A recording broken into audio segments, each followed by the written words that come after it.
ప్రతిపక్ష నేత హోదా ఇస్తేనే శాసనసభకు హాజరవుతానని ప్రకటించారు.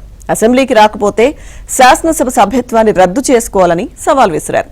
శాసనసభాపక్ష నేతతో సమానంగా ప్రజా సమస్యలపై గళమెత్తేందుకు సమయం ఇవ్వాలని స్పీకర్ అయ్యన్న పాత్రుడిని డిమాండ్ చేశారు.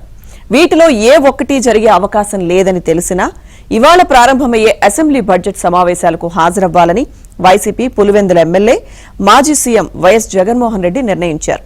అయితే తొలి రోజు గవర్నర్ ఉభయ సభలను ఉద్దేశించి చేసే ప్రసంగానికి మాత్రమే హాజరవుతానని ముందే ప్రకటించారు.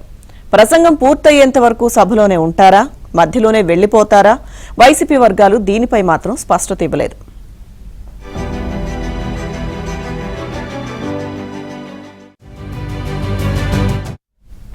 మంగళవారం కడపకు వెళ్తారని మాత్రం ఆ పార్టీ ముఖ్య నేతలు చెబుతున్నారు. అంటే మొదటి రోజు మాత్రమే వచ్చి ఆ తర్వాత సమావేశాలకు దూరంగా ఉంటారని అవగతమవుతుంది. వరుసగా 6 నెలలు హాజరు కాని సభ్యులపై అనర్హత వేటుపడే ప్రమాదం ఉంది.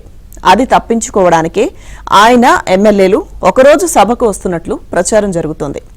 ఇవాళ తాడేపల్లి ప్యాలెస్లో వైసీపీ ఎమ్మెల్యేలు ఎమ్మెల్సీలతో జగన్ భేటీ అవుతారు. సమావేశాల్లో లేవనెత్తాల్సిన అంశాలపై దిశానిర్దేశం చేస్తారు. అనంతరం వారితో కలిసి అసెంబ్లీ ఫైర్ ఆఫీస్ వరకు వాహనాల్లో వస్తారు. అక్కడి నుంచి కాలినడకన 4వ గేటు గుండా అసెంబ్లీ ప్రాంగణంలోకి వెళ్తారని వైసీపీ వర్గాలు తెలిపాయి. అలాగే బడ్జెట్ సమావేశాలకు జగన్ కూడా వస్తారా, ఎమ్మెల్యేలను మాత్రమే పంపుతారా, లేదంటే అందరూ మూకుమ్మడిగా డుమ్మా కొడతారా అనే దానిపై ముఖ్య నేతలు స్పష్టత ఇవ్వడం లేదు.